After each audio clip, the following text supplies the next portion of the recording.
Hey, it's Jim Dodson for a Bike Guy. Welcome to our live stream. So, how does the mom next door become a committed athlete, an author, and ride across America? Because she made a decision to do it, and she was committed to that decision. I want you to meet today Tracy Draper, a friend of ours, and interesting, all-around interesting person. Tracy, why don't you say hi? Hi, good morning. Thanks for having me. So, Tracy, tell us where you're calling from, where you I'm live. in Eustis, Florida. Okay. So I know that you and I were talking, and I kind of know your story. And it's not unlike a lot of stories that I run into in the cycling world, people that have kind of made a decision to get active in cycling and how it changed their lives. Kind of tell the viewers, so where you were and kind of what made your decision to kind of get to where you were going. Okay. In late summer 2006, I started doing some super sprint triathlons because a pastor at church had actually been bragging about his wife and said, if she can do it, anybody could do it. And I took that personally, and I thought that meant that I could do it too. Our children were getting older, and I was in my early 40s, so I thought that would be a fun thing to do with some more free time that I had found since they had after school activities and such. So I started competing in my first sprint triathlons, and super sprint up to sprint tries. And then I just got addicted to it, got hooked. And that was 2006. As a former gymnast growing up, I had a good work ethic, except my body was a little bit older. So I found that I was training too hard, doing 2-a-days, hip injury, back injury, plantar fasciitis, all these overuse injuries. So that kept me out for about a year and a half of competing. But I injured my back in 2009. And then the physician told me, if you want to be active when you're 60, you should quit running. So that ended triathlon. Right. Okay. So you injured your back, but you injured had the kind of injury that we see a lot in our practice because you had a herniated lumbar disc. A ruptured disc, yes. Mm-hmm. Yeah. So they use a lot of words for it, rupture, herniation. All these words sort of mean you had disc damage. Right. Something that doesn't really get better. I mean, you sometimes get better. You treat around it, but it's kind of there. Right. And you have to learn to live with it most of the time. Yes. So how did you kind of accommodate for no longer being a runner, but still wanting to be athletic? Well, so there was an event they just started over at Summer Sports called Aquabike, and you could swim and bike and no run. It was wonderful. It was perfect for me. At that time, around 2010 is when I joined a local cycling club, and I got really involved in serious cycling, not just riding 8 to 10 miles at a whack. So that's where that addiction began. So what are you defining as serious cycling for those that are watching? Well, I was probably doing 20, 30 miles a week maximum before 2010. And then I upped it to ultra distance riding, which I have done as recently as this past May. Okay. And what are the distances you're talking about? And how was that transition from, 30 miles a week to what you ultimately became was an ultra distant rider? Right. At the time of training, it's ultra distance. I was doing easily 200 a week, sometimes more. And I'm sorry, repeat your question again. I lost that. No, I was just trying to define what is ultra distance to you. Okay. Okay. Ultra is anything over 100 miles. I have done quite a few. I don't know how many centuries I've done, but 200 Ks I've done, 300 Ks, 400 Ks, a 24-hour road race at night or throughout the night in Sebring, Florida. So I've heard of it. I've had clients and friends that have done it. It sounds painful to me. Yes. Excruciating. Yes. Yes. But very good to get it behind me. So I'm really curious too. So I mean, you sort of bridge that gap between a casual rider, 20 or 30 miles a week, so how did you build up and get to start doing your first century into doing the ultras? I had been riding since August, and then Horrible 100 was coming up in November, and people in the club I was in said, hey, let's do the Horrible 100. And I thought, why not? So I just kind of built up from there up to, that was my first century, was the Horrible 100 in 2010. And did you have anybody coaching you along the way, or were you sort of teaching yourself? I actually had some people in the club that were quite helpful, that was teaching me all the do's and don't do's and all the etiquette. And boy, is there a lot of etiquette to road cycling. I remember getting yelled at. I felt like I got yelled at every single ride, but that's what it takes to learn it. There's a lot to learn. And I know at one point you had an idea that you wanted to participate in the Great Floridian. Correct. I trained for that. It was the aqua What is bike it? version. It was Tell us what actually, it is. Yeah. I'm sorry. Yeah. Just tell us what it is. Okay, it is the one I did was the aqua bike version. It's a 2.4 mile swim, 106 mile bike ride, and thankfully no marathon at the end for me. And so I trained very, very hard. I remember my longest training ride at that point without stopping, for water or to get off the bike. I had water on the bike. It was 44 miles in training for that event. So that was Wow. June of 2012. So I hadn't come super far, but that race was really one that was extremely thrilling to do. How did you transition from 44 miles to 106 miles? It's, I would say you weren't really prepared for that from a riding standpoint, it sounded like. Well, actually, I had a very good training partner who was helping me, and he would coach me throughout the race or the training. And we would stop, and when we got into the longer rides, he planted a cooler on the side of the road. So we'd stop and refill our Gatorades and water there and have some extra food supplies with us as well. But during the race itself, I didn't stop at all. I just, quick grabbed a water bottle as I rode by and kept going. Okay. I know that the idea of riding across America was something that was sort of germinating in your mind throughout all this period too. Sort of tell our viewers sort of how that initially was planted in your subconscious. Okay. When I first bought my first road bike in 2006, and I wasn't really riding then, more than 8 or 10 miles at a time, the lady who sold me the bike said to me that she had ridden across the country and she was in her 50s and said, if I can do it, anybody can do it. And again, that was a challenge that I took that, oh yeah, she's talking to me. So on the way home from the bike shop, 15 minutes, I'd already talked myself out of it, that there's no way, that's just crazy. I can't even ride, 50 miles, much less 3,000. So that, as you said, germinated for quite some time. As I got stronger and stronger in the bike club and I did some road races and things like that, my confidence was building. And by then it was 2012, and my youngest had graduated from high school and he was going off to the Air Force Academy. So I thought, I think I'm going to do that. So that's where it came to fruition in my mind, was when I had all that time now to plan and organize, then I could do it. So what year was that? 2012. And when you actually did the ride, what was the year that you did the ride? 2014. 2 years of planning. Yeah, talk about that transition between 2012 and 2014 and the purpose of the ride and the ride that you performed. Sure. Well, at the end of the Great Floridian Aqua Bike race, a friend of mine was there, had raced as well. And she told me she wanted to ride across the country one day. That was on her bucket list.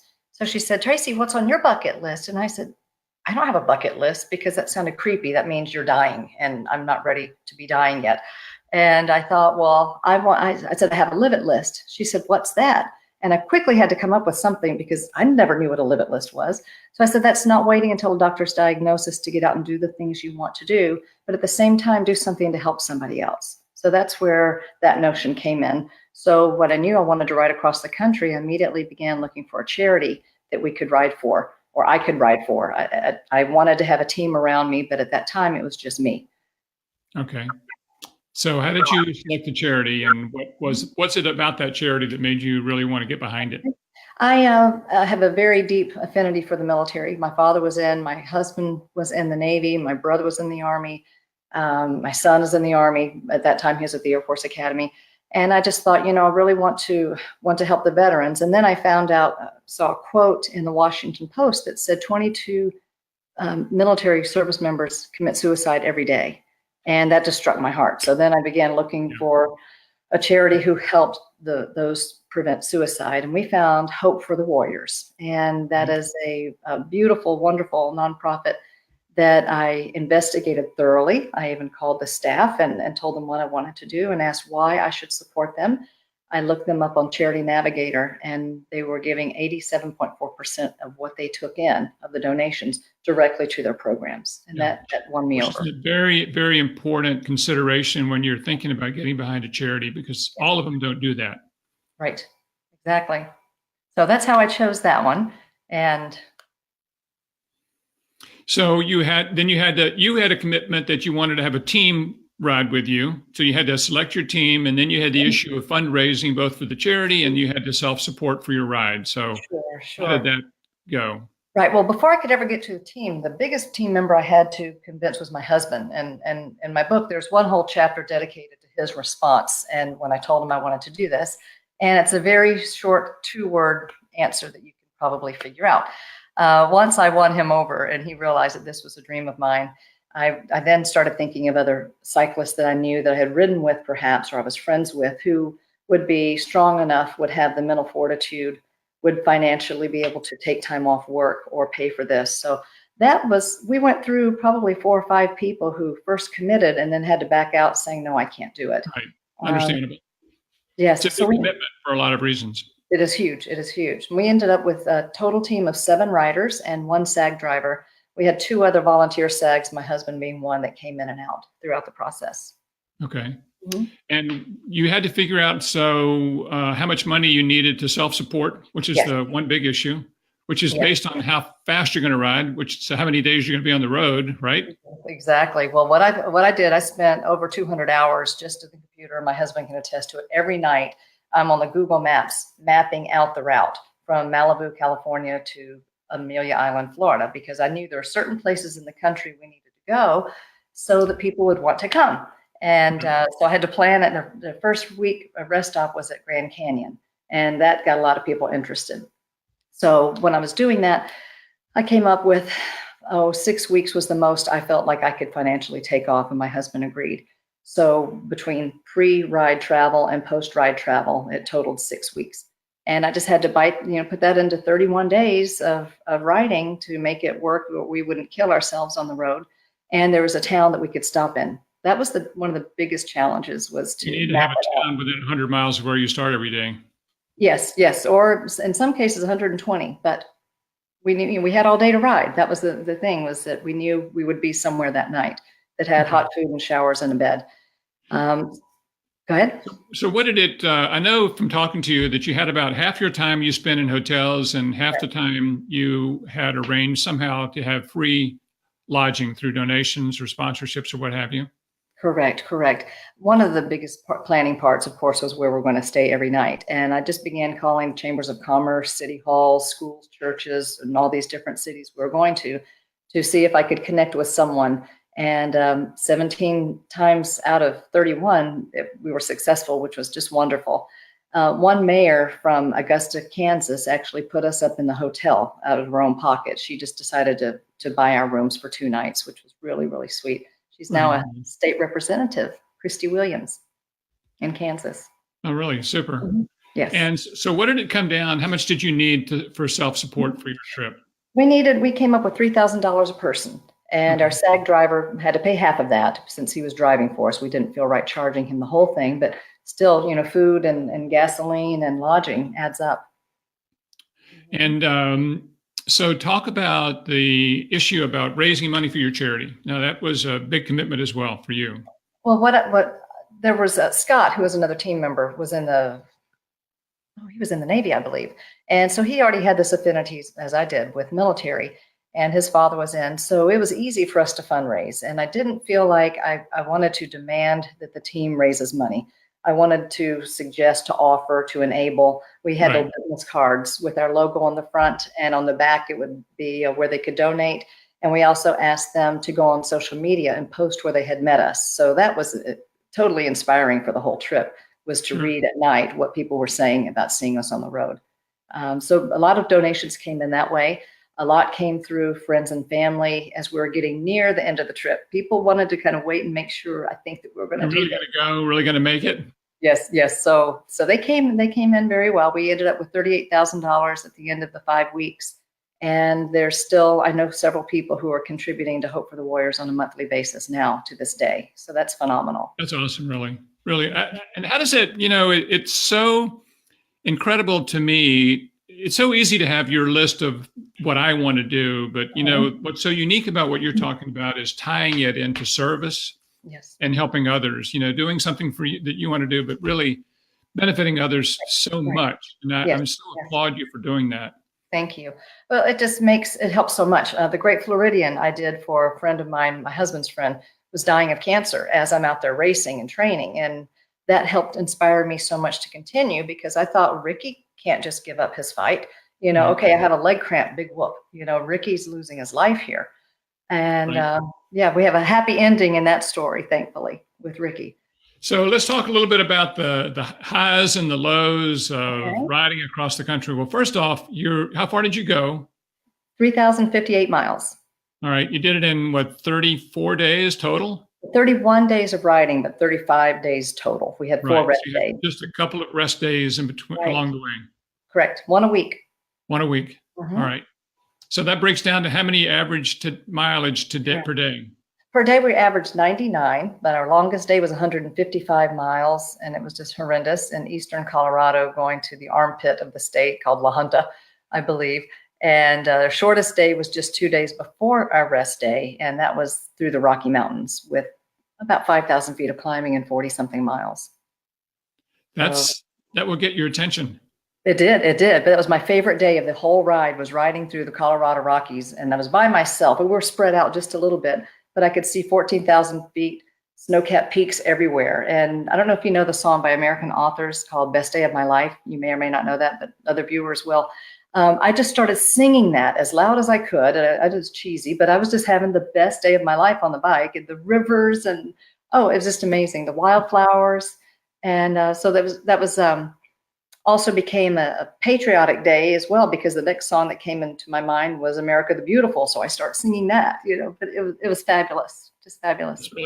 That's a great description. So what was the time of the year? What month did you make the trip? We started on June 4th and ended July 8th. Okay. So in the hot desert. Definitely in the summer. And you had some really, really hot days, I'm sure, on the road. We did. Our second day, I believe, is 126 degrees. So it's pretty toasty. Did you have any issues about making sure you had water between your, the start and the finish of each day? We had plenty of water. We had Niagara Bottlery here in Lake County donated 2 pallets of water to us, which actually was so heavy our axle bent on the trailer, but we had that fixed. Anyhow, we had Pam, who was the lady who inspired me to go cross country, was out with us the first week, and she would stand at the side of the road, bless her heart, laden with bottles, and just splash them at us, or hand them off or whatever, and have wet, cold cloths in the ice chest that we could put around our necks and such. But I'm sure there are some days we were dehydrated, and there's no doubt. It was just so hot for the first week. And one of the things I sort of meant to ask you about this, people who do the Horrible 100 know of Harry's water stand. Yes. Right. So tell us about Harry and what role that played in into this trip and getting ready for it. Oh, sure. Thank you. Harry is a fabulous person if you've ever gotten to meet him. He's had water at the top of Sugarloaf Mountain for about 15 years now. He and his wife together had always done that. And he and I became friends because as I knew he was Air Force and my son was going to the academy. That's the note that struck us off as friends, was to talk about the Air Force, of course. And from there, he was giving to a different charity at that time. People want to pay him for water, and he says, I won't take your money, but I will give it to a veterans organization. So he had been doing a different charity at that time, and at the end of our ride, I asked him if he would consider switching over to Hope for the Warriors, and I told him why I went with that group. And to this day, he's collected over $10,000 at his water stop and passed it right back on to Hope for the Warriors. That's amazing. What a great story. So before we leave the ride, you've already told us maybe the high of the ride. Tell us some of the more difficult things that you encountered on the ride. Okay. I know you had an issue with flats a couple of times. Oh my heavens, yes. We were committed to going on Route 66. And I don't know if you've been there, but through the Mojave Desert, it just kind of ceases to be a road and becomes this dirt, gravel, rocky, pitted, holy mess. It was just terrible. So we're going along there, and I could feel the bike shaking so badly. My teeth were hitting each other. I could hear my chain slapping the chainstay, which still bears scars to this day of that. And 2 of the guys were a little faster, and they went on ahead. But we looked over to the left, and we could see Interstate 40. So we're looking at that, and I said, I think we could cross that fence. And it was a barbed wire, 4 layers.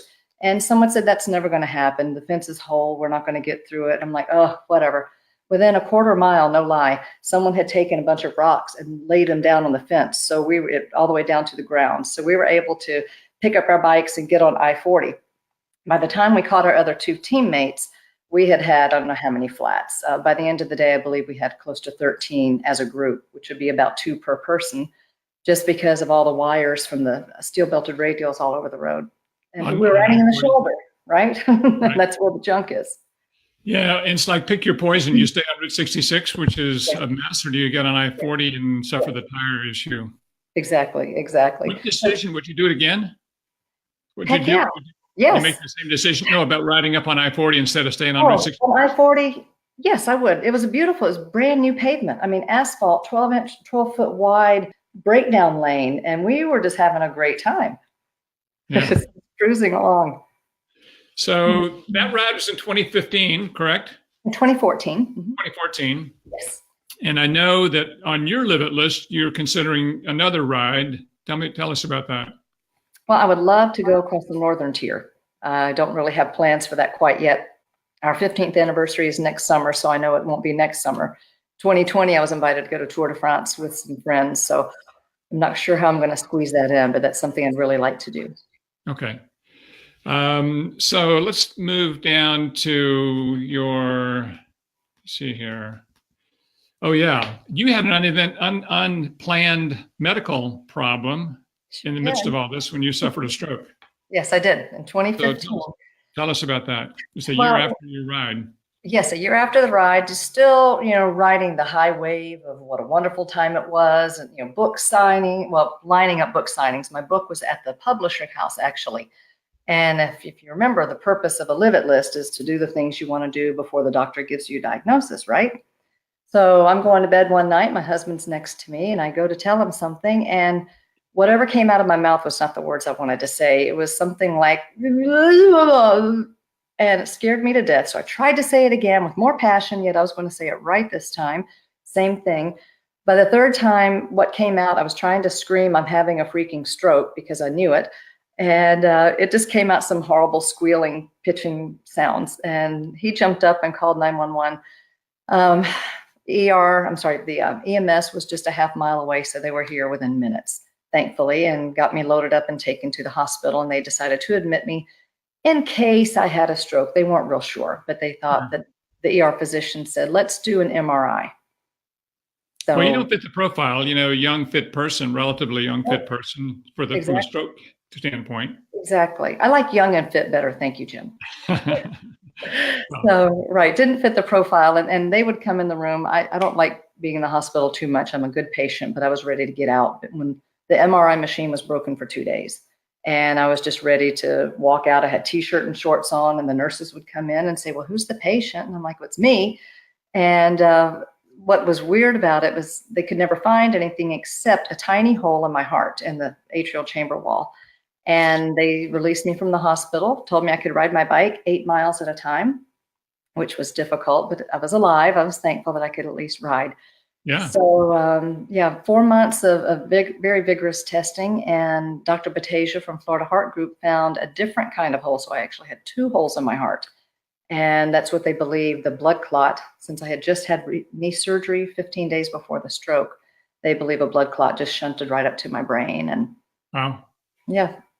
So, well, that doesn't always have a really good ending. I know that you recovered quite well, and I think part of what they attributed to was how fit you were and the ability of the arteries and the vessels in the brain to let that pass through, right? Exactly. That's exactly what the doctor told me, because 6 weeks after the first MRI, they did a second one, and there was no evidence of damage at all. So I was very thankful for that. Well, kind of another example of life throwing you a curve and how we handle it. Our attitude through all of that is probably one of the most important things that we can control, because we can't control our health. Correct. We can control our response to it. So all of that kind of resolved itself, but it took close to 6 months before you were able to kind of resume your training. Pretty much, yes. Now, at the time, they decided to fill the holes in my heart. So I've got a device implanted now, that one on each side of the chamber wall, and tissue has grown over that like it was supposed to, and I'm totally released. But it did take about 6 months. And a lot of that, I had to really think and go, okay, this Live It thing is really, really more important now. Got another chance. So let's segue into your book. I think we have an image of it. We'll get up here. There we are. Just happen to have one right here with me. Wow. And so Yeah. how did the book come into existence, the idea, and how did you go about writing thank you very much for that, Katie. How do you go about writing the content? What's the secret, Okay. what's the process of doing that? Good question. Why did It you write the started, book? I'm And why sorry, did you write it? why'd you write it? Thank you. I'll answer all that. If I forget, just plug me, cue me in. I'll It give you 10. started in 2012 when the girl at the end of the race asked me what was on my live it list, so I had to go home that day literally and write out a live it list. Okay, besides this Great Floridian, what else do I want to do? And Yeah. I knew I wanted to climb up Pikes Peak in Colorado. That's where I ruptured the disc in my back. Had to go talk to that mountain one more time. And then the other thing was to ride across the country. And then the fourth thing on that list, that short list, was to write a book about it. So I knew once we got back from the trip, the ride, that it would be really hard to disseminate, sort through all the information. So I started writing several months before we ever left.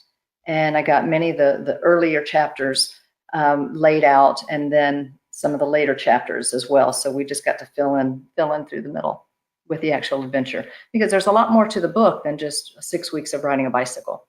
No, I know. So tell people, we're going to talk about where they can get a copy of the book, but talk about what's in the book and the motivation behind you writing it. Sure. Thank you. The motivation was to share stories, not just my story, but other people's story. Our friend Ricky, who was dying of cancer, and then our ride itself, and then why a mother of 4 children, 2 stepchildren, 2 biological children, felt in her 40s that she could do something as bizarre as this. Not just ride it, but to plan it, organize it, form a team, raise money, and do all that. And 31 days of riding. Exactly. On top of that, yes. So I just wanted to share the stories. I wanted to encourage other people. There's later chapters in the book that go back to my earlier childhood. And there's some things I know in that people can relate to. People can get copies either through trainingwithtracy.net. At the top, there's a tab that says Live It, and it will give you information where you can go to Amazon or write to me directly for a signed copy if someone wants that. But if you're not sure if you're interested in the book, go read Amazon's reviews. We have 52 5-star reviews, and the review, every so often I go back and I read the reviews and I get all emotional because I'm so thrilled that what I could write and live could help somebody else. Including a review by yours truly. Yes, sir. I paid you well for that one, didn't I? No, thank you. I appreciate that. Yes. So I know that from probably the easiest way to get the book would be to contact you directly and get the book from you, because you'll get it out to people right away. Yes, right. Amazon. Excuse me. Go ahead. No, go ahead and finish your thought. We're getting a little bit of technical going on, I think. I was going to say that I do have a friend that ordered through Amazon, and it took over 2 months for the book to get to him. So they had to go print some more, apparently. So okay. Delay. So I met Tracy at the Horrible 100 2 years ago, I think. Right. And you were in a boot cast at that time from some type of foot surgery. Yes. Another setback in your training regimen. You've really overcome a lot to continue to perform at a high level. Sure. But I got the book from Tracy. I read it. It's it's inspiring. It's all the things she wants it to be. And I would urge our readers, our viewers to get a copy. There's someone that that could use the challenge, the encouragement that Tracy has in this book. And I think all of us want to be encouraged in our lives and know that, we hear so many negative things in the press. It's just constantly berated by negative things. This is such a positive experience, and everything about Tracy's experience and the writing of it. And it's all very, very positive. So hats off to you for that. Thank you. That's how I wanted it to be. So I appreciate that. So what is Tracy doing today? Not this moment, but in general. Tell us about what you're doing and what you're doing for the cycling community. Okay. Well, what several different things. As far as the cycling community, I'm actually heading up a group here in Mount Dora this week. We're trying to find out how we can make our community safer between police departments, sheriff department, locals. So we're just doing a brainstorm session this Wednesday night. And I just want to talk about the recent events, the tragic events that have happened in the state. And even a gentleman was killed on his bike a week ago here in Mount Dora. So that kind of hit close to home. And we want to be able to partner with the community instead of, butt heads with them and they yell Right. at us and we wave our hand. We need to have some sort of understanding of our needs, our responsibilities as cyclists, and motors' responsibilities as well. And we need more of that. So many times what I see is the community's picking up on every negative thing we do on the bike. Right. We need to be out there having to pick up on waving to them, giving them the high five, all the positive things, because for every negative, there's much more positive that we do and that they should see us doing at the same time. So big kudos for you doing that. Thank you. Well, it needs to be done, and I like to take on challenges. So what's wrong with me? The harder, the better. So that's one thing I'm doing as far as that goes. I'm also working with CAM events, volunteering, and doing a lot of helping lead groups for Paul Ricky's rides through CAM events, if you've heard of that. We have a 100, let's see, it's Century. It's called See You Next Year Century on December 29th. I'll be leading the 20-mile-an-hour pace group, which will be a lot of fun. We're going to keep the pace controlled in that group. If people want to ride faster, they sure can. But that group, we're going to just shepherd safety and camaraderie and have a great time for 100 miles. All right. So you also are in the position where you can work for people. I mean, you are a personal trainer. You've done that for a while. Yes. But you're doing specific things. You have training with Tracy. You've got support riding with Tracy. Tell us about that. Well, what I do also, Training with Tracy is the master umbrella of my website. And then there you can see some cycling things that I do as well. I do one-on-one workshops, training camps with bigger groups. I also have touring with Tracy. Got several people who've come up from South Florida that love this area, but they don't know what roads are safe. So we decide how many miles they want to ride and what time of day. And we just plan a ride. And we go out and I make sure they have some nice sights to see. And we have a great time for as many hours as they want to be out.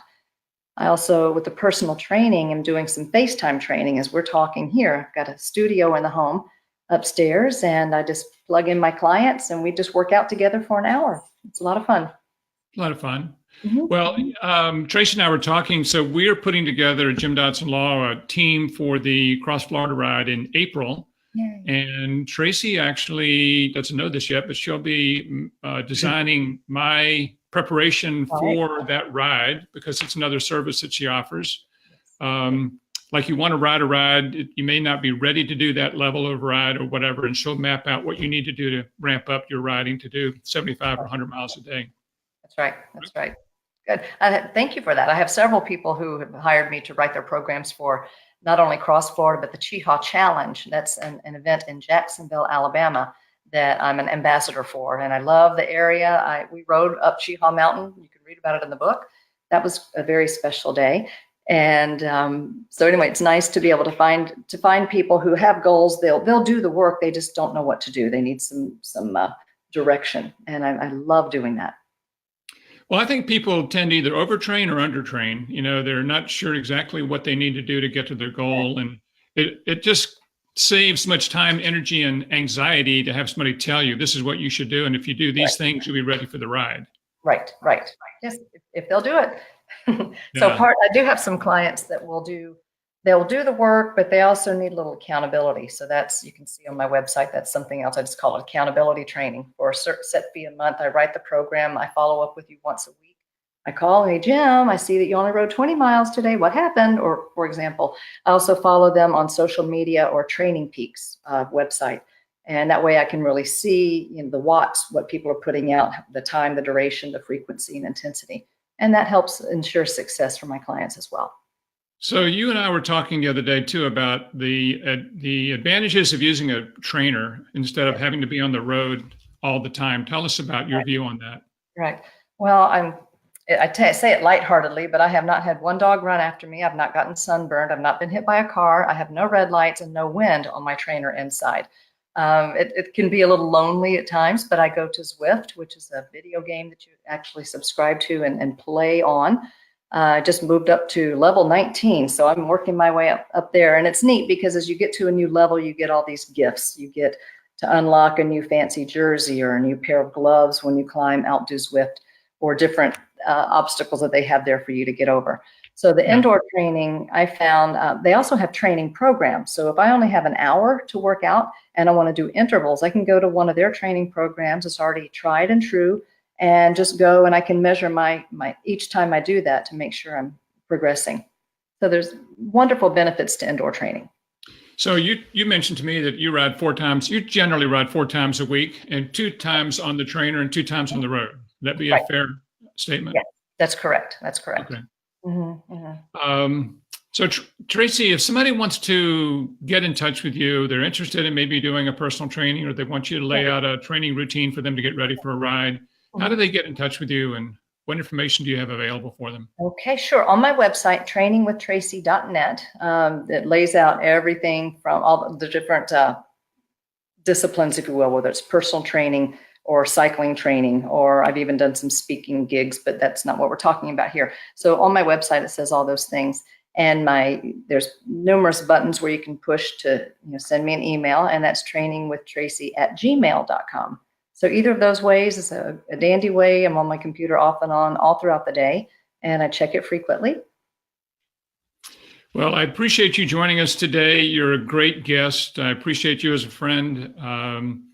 I think what you're about is fascinating, and you're a big part of the puzzle of the cycling community in Florida. All fits together in the way it's supposed to be. Thank you. Appreciate all your help. So that's it for our program today. I'm Jim Dodson. Those of you who know me, I'm a personal injury lawyer. I have a passion for representing cyclists throughout Florida, or whether they've been injured on a bike or injured in a car crash, it doesn't matter. Anything we can do to help cyclists, get in touch with us. If you just have a property issue, your bike has crashed and you have an issue with trying to get your frame replaced, give me a call. I'd be happy to give you my thoughts on how to best get that done. So until next time, it's Jim Dodson, the Florida Bike Guy. Thank you again, Tracy. Thank you so much, Jim, for having me. Have a great day. Shortly. Okay. Good day, everyone.